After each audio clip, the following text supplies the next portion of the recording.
microphysics first, and including some of the issues, and then we'll talk about some of the latent heating. I'd like to make a three statement on the microphysics first. I think all the microphysical schemes have their own and unique assumption and capability.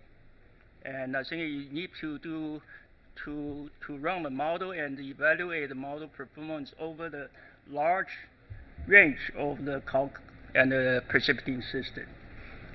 Second statement I'd like to make that's really, I don't think there's there's no direct measurement on most of the calc precipitation process.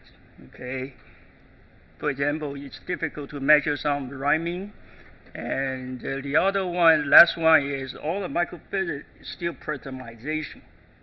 All right, keep that in mind. It's parameterization too, and I don't think the perfect microphysical scheme can be used for all type different convective system.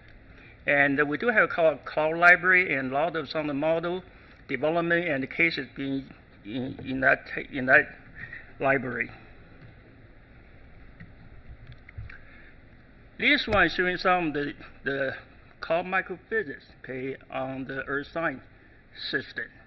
You're looking at the green part, that's the impact on some of the observation part, okay, ground-based and the remote sensing and some of the satellite, and also some of the active versus the passive. So a lot of it's retrieval based on the cloud microphysics vertical structure. On this side, group one into some of the process study.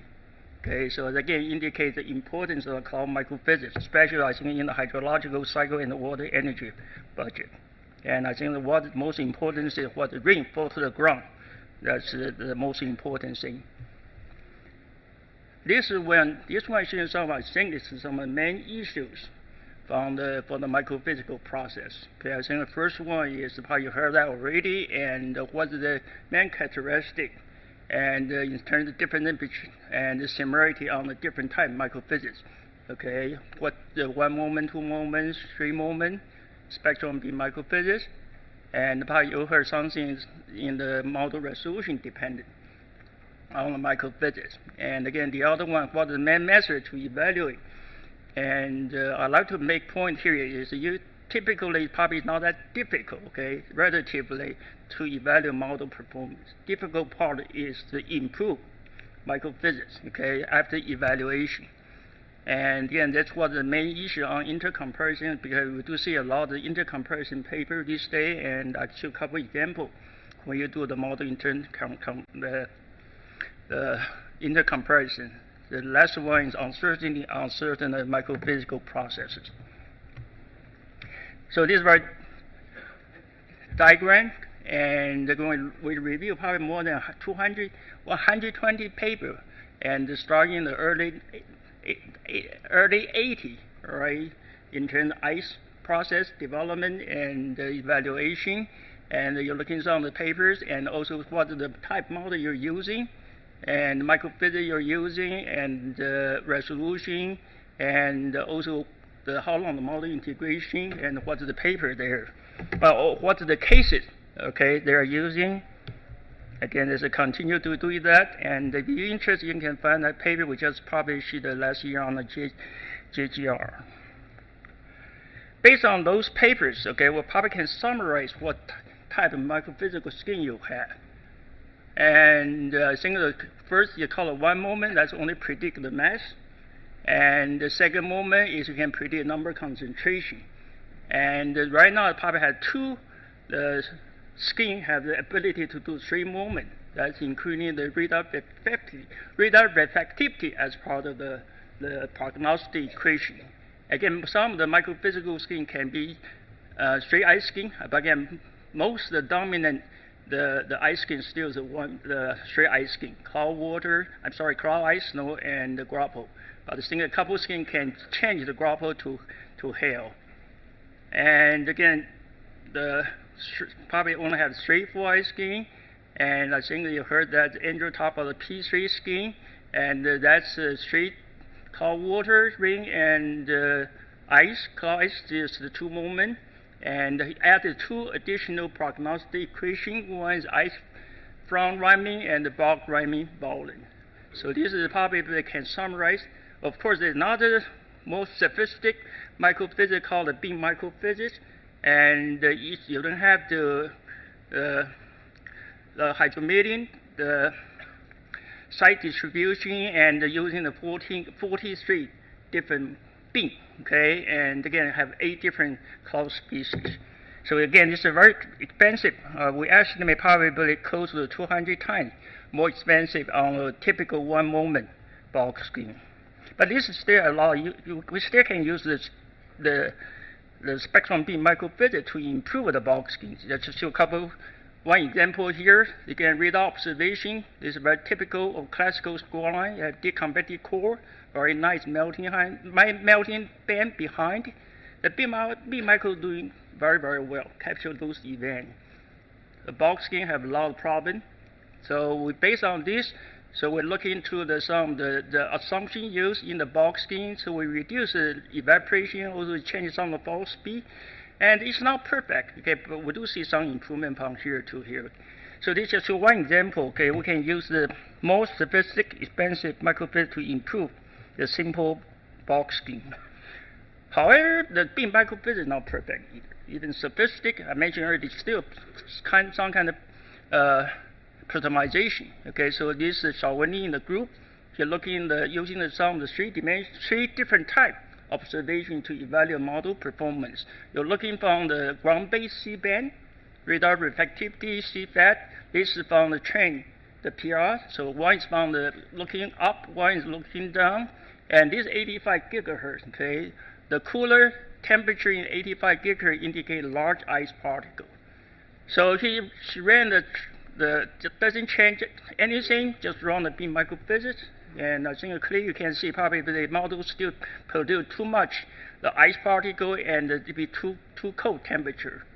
So again, she had to go back some of the literature and then improve the 2 different process. And again, we see some improvement there. The other thing I want to mention is it takes more than a year for her to finish this work. So it's really not that easy. Okay, we can identify problem very quickly, but in terms of trying to improve, that's always take time. This one shows some of the sensitivity on light nuclei. I think you've heard a lot of things about aerosol impact. And so this is running the work with the beam microphysics. And we're working with Steve Rodriguez and CSU and try to using there's the polarimetric hydrometering identification. And to identify some of the model issue here. And this get observation. And you have the 3 different rounds. This is the default round. Just change the ion. Okay, value, okay, from 100 to the 1%. The cloud species change quite a bit. You can show the sensitivity on ion on your cloud simulated structure. We can identify 9 different type: the hydrometering, drizzle, and the rain cloud water, okay, aggregate, and the wet snow, and low density graupel, so on. So can identify 9 different type the ice particle based on the polarimetric, the radar data. So again, this is continuous working. We're working with Steve Rodriguez and his group. Let me show a couple of examples on the intercomparison. Okay, and in terms of intercomparison, my philosophy, I don't think it is called the beauty contest. Who's the winner, who's the loser. I think that my viewpoint for intercomparison, you want to make all the model better, right? And just to show one example here, one is running the 3 different models, all right, but using the identical microphysical scheme. So I think if you look in this picture, you probably say, okay, Wolf and CC model have a lot of similarity compared with this model. So we're not going to present result right away. So we go back to ask the people running the model and ask them, hearing her, what's happening. So the person went back and he found a couple of things wrong. So this is the final one. You still have some more differences compared to these 2 models. At least we do see some of the similarity in this region, for example. Okay. So I think this is one, and showing the running even same microphysics, different model, you can see a lot of differences. How about you running one model but 2 different microphysical schemes? right? This running is GC model, but again we have the Morrison versus Galdo.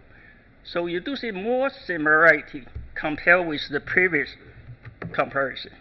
Okay, so there's some implication for this kind of the study. So you want to see really sensitivity on the different microphysics or try to identify differences, probably had to use one model instead of running the several different models and looking to the different microphysicals or other things. The other thing, again, this is the same thing for the intercomparison, okay? And I mentioned earlier is what's the main characteristic and differences between the different microphysical scheme.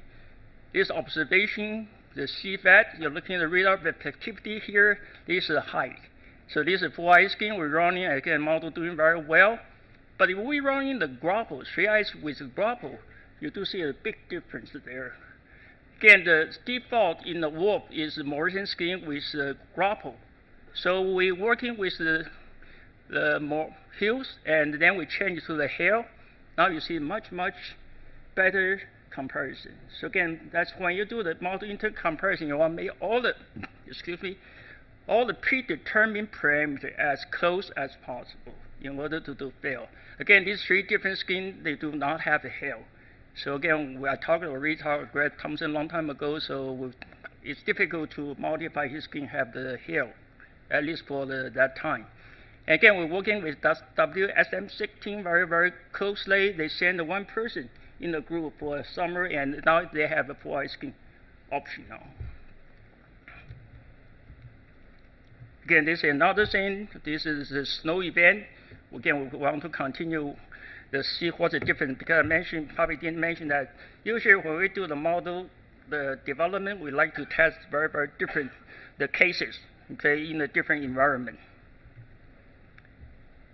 So I think what we need, okay, and what uncertainty, okay, I think we really need in the, again, this is not just my view, okay, we're working with several of the model developer or microphysics developer, we identify certain things we want to have, okay. First, I think we definitely uncertainty on the vertical profile on cloud persisting property, okay, in convective stratum region. And again, the mix phase, always there's some uncertainty there. Okay, melting, rhyming, ice process, and the other thing probably the life cycle. Again, is so important. We'd like to see what's those property in the early stage, mature and decaying stage. And I mentioned earlier, we don't have the microphysical process measurement, so we want to measure cloud property. Okay, this is something I think the list from the different group, they want to have the 3-dimensional vertical velocity structure, the dynamic. They want the height. Okay, not just the couple snapshot. We want a high temporal and resolution, also impact. Okay, I show that with ion sensitivity there, a vertical structure on the ice, liquid hydromedium, and again condensation and the size density measurement, and again comprehensive the parametric radar. I think we would like to have that. And because this, I think I probably mentioned in the first day, is now this we really propose called a call and precipitation process mission. Okay, for the hopefully for next the NASA the mission. And again, I just want to mention a couple of things here. This is showing the 4 different microphysical schemes. Okay, 4-eye scheme, Morrison 2-moment, J.P. Chen, Taiwan University, and the Morrison scheme. And you can see the differences, okay, and also similarity here. So even we have those, the 4 schemes can be used for the super programmation right now and GC model. But in terms of how going to identify the difference, again, still have something just about. And I mentioned what's the dominant or uncertainty on the microphysical scheme, but you have to make sure what's the most dominant microphysical scheme first. I think probably this is something Andrew mentioned a little bit there, is this one is looking the 3-eye scheme has the water, cloud water, rain, and cloud ice, snow, and the grapple. What you're looking is the bigger number, okay, latter indicates dominant process. Okay, for example, this is melting, and we can also identify where is the most this process occur, okay, in terms of vertical layer, Again, you heard that definite collection from the cloud water ring is important. Again, this is from the 3.3 to 5.2 kilometer, for example. And the evaporation is important because it is a tropical MCS type. So maybe the ice process is not dominant. All right, but still it's probably second order in terms of some of the cold species change from the liquid to the ice. And again, based on this type of diagram, maybe we can identify what's the most dominant process. Maybe then we can ask the measurement team and try to see what instrument need to measure on those the property. So again, just show one example what the model can do.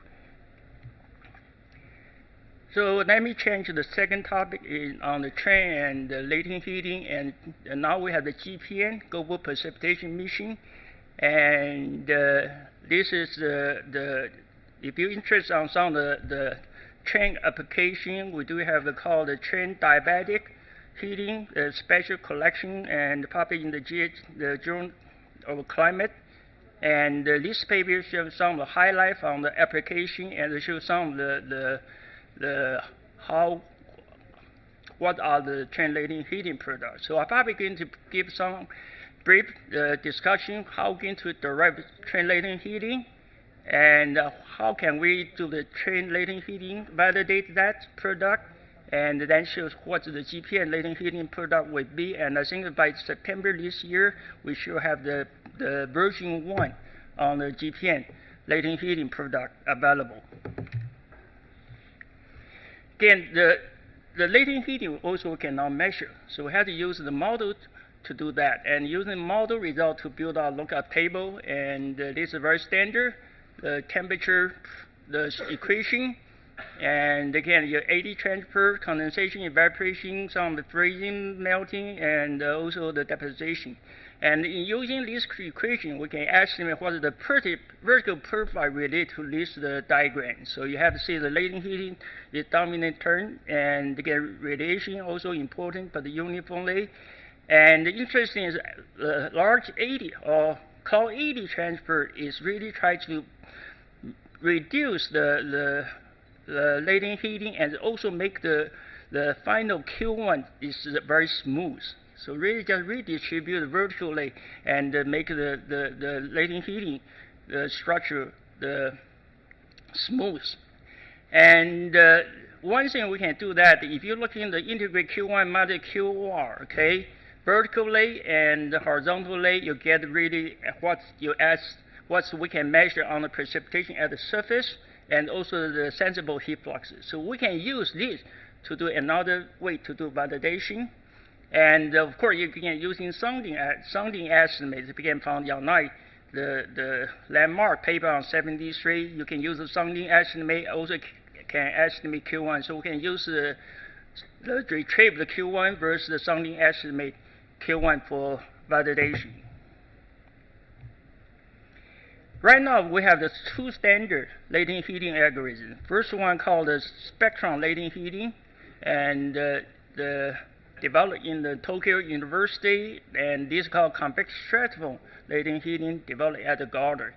And this have the lot similarity. First similarity is all these the algorithm lookup table. Okay, it all based on the same model. Okay, Gardner Q ensemble model. And right now we're only running the two-dimensional, and we only because we have to use some kind of called log scale forcing to drive the model. So we have to using the field campaign data and to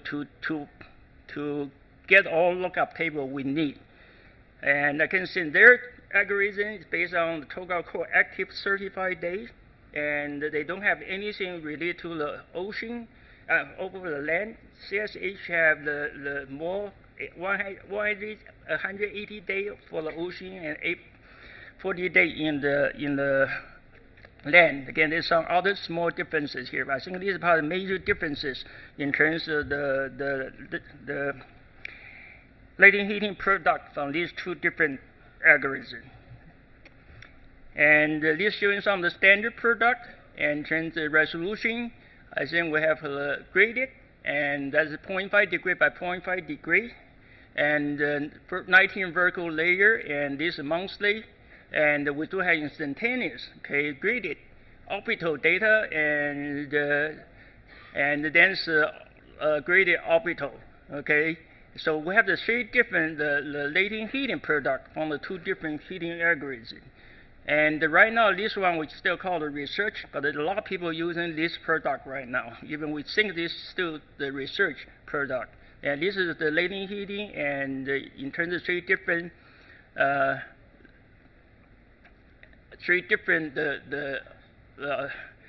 latent heating product, and they're showing the corresponding rainfall at the surface. In GPM, I think we decided we're not just going to have 19 because a lot of the users say they want more vertical layers. So I think in the GPM, we're going to have the 80 vertical layers. And I think the resolution will be get the 0.1 degree, okay, instead of 0.5 degree in terms of reverse the trend. I mentioned earlier we can use the sounding estimate the Q1 to validate the retrieve one.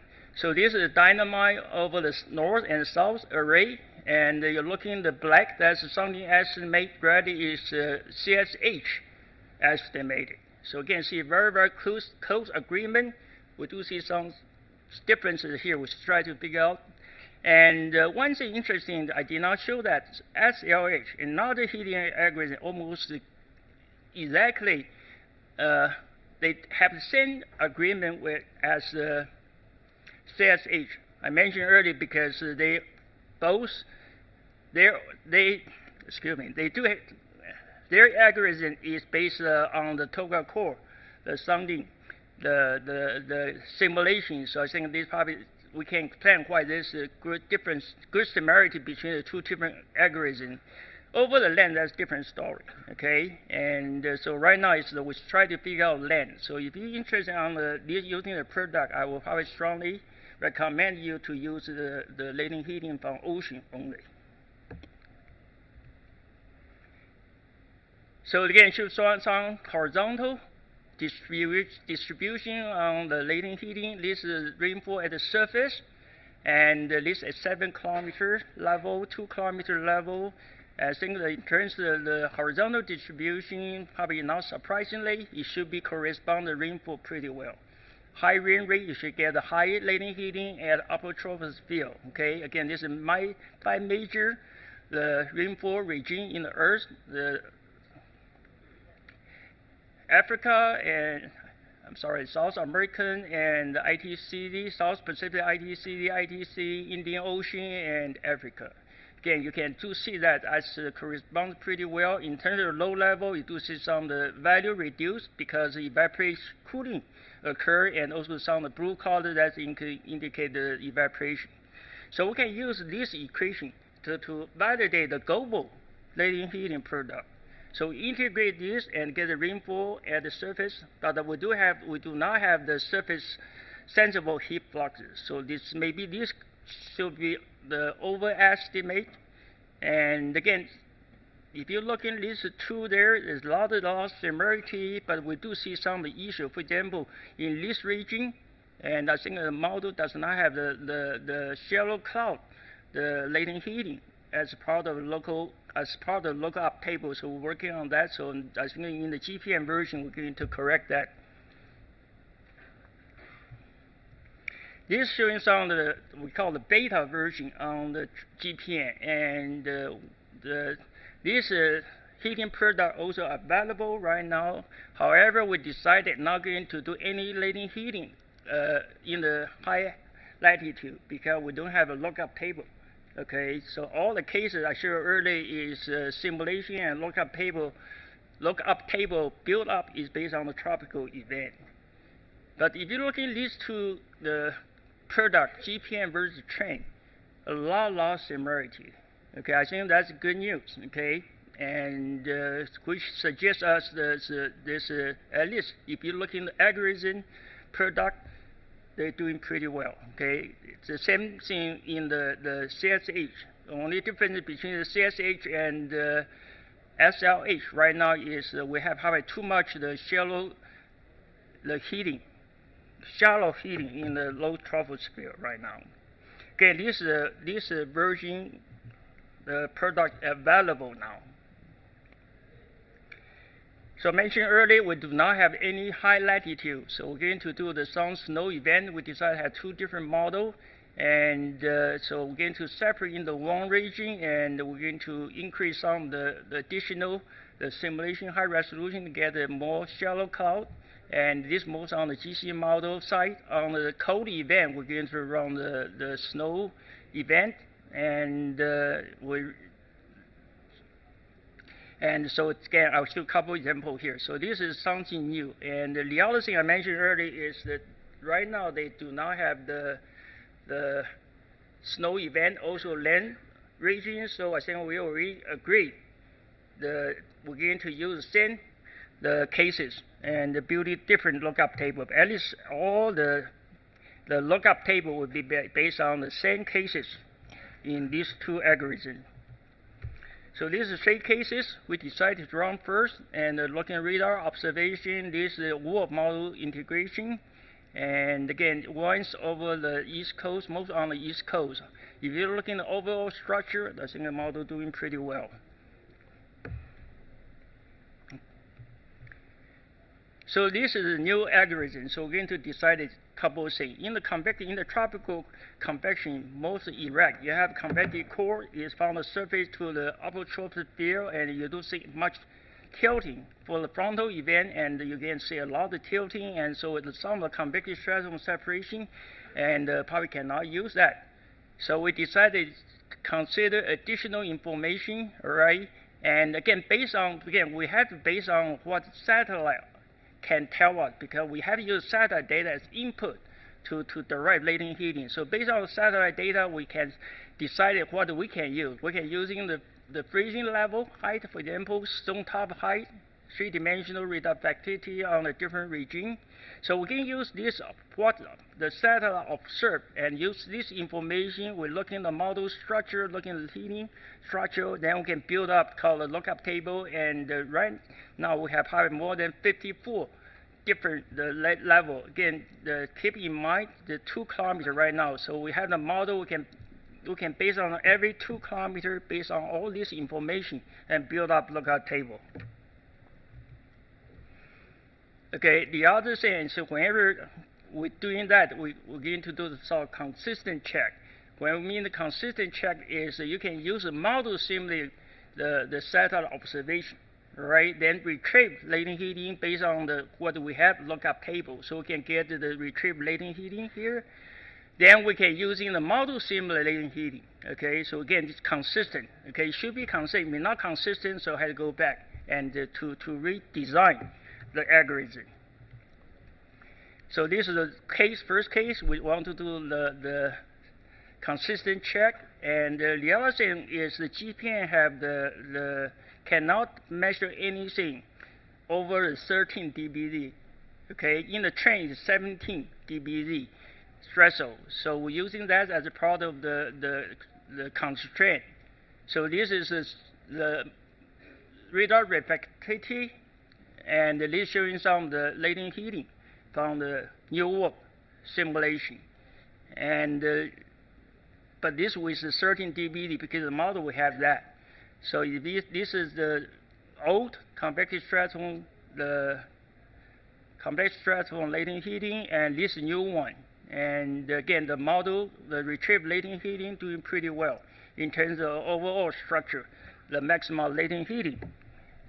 This is showing the vertical structure, and so this is what we want to validate here. This radar reflectivity, this latent heating, and this is GPN latent heating structure. So it's not perfect, but we do see some the similarity, and I think we have the workshop on the latent heating, the group, and I think a lot of observations suggest we're not going to just 2 kilometers the vertical interval to produce the lookup table. Probably had to use more finer, and maybe also had to get more the structure or lookup table near to the melting region. So this is right now we have to deliver the algorithm next month, and then in order to get all the latent heating, the GPN latent heating product by September.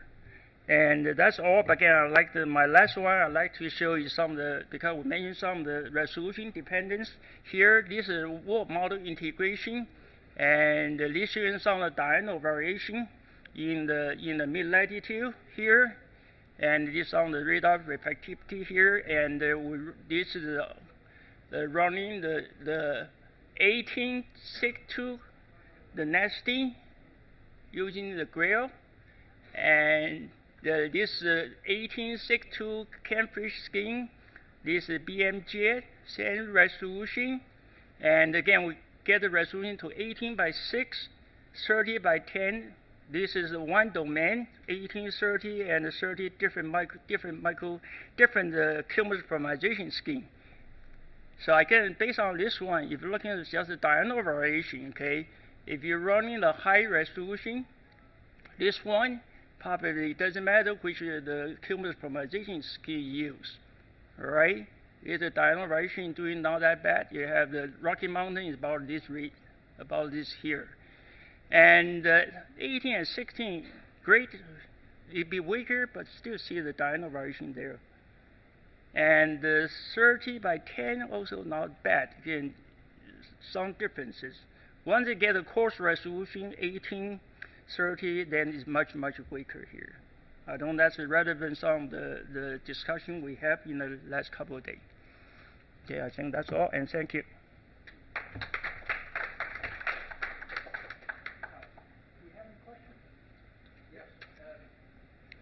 Where can you get the product? Is it available for the tropics? Is it available for the tropics? And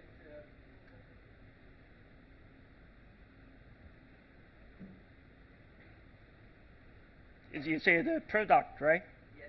What are the error bars?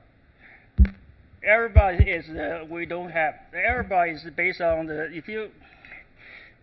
it's error bar. I always say probably you have to look into what the rainfall error bar. Right? If the surface rainfall error bar is definitely the latent heating has an error bar. Is there a website where you can download some of them in gridded? Is there a website where you can download already some of these heating profiles in gridded data? Yes, it's available for GPN and the train. Okay, but both on the 35 degrees south and 35 degrees north. Okay. So nothing above.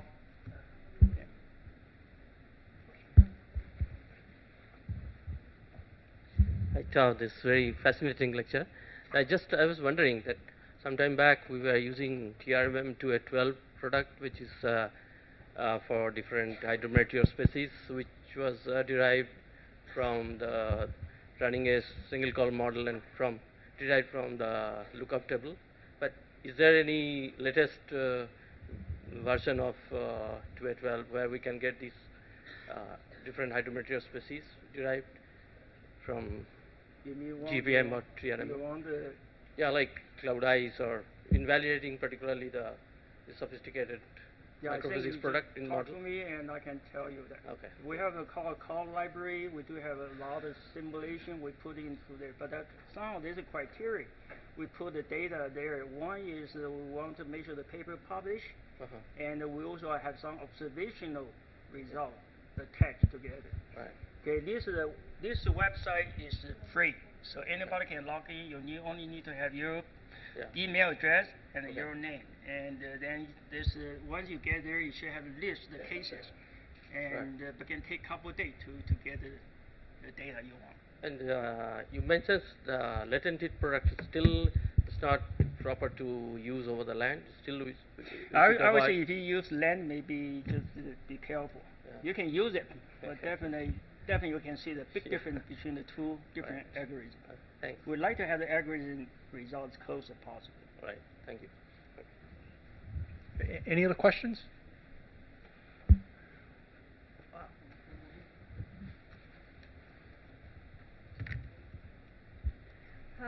Very nice talk.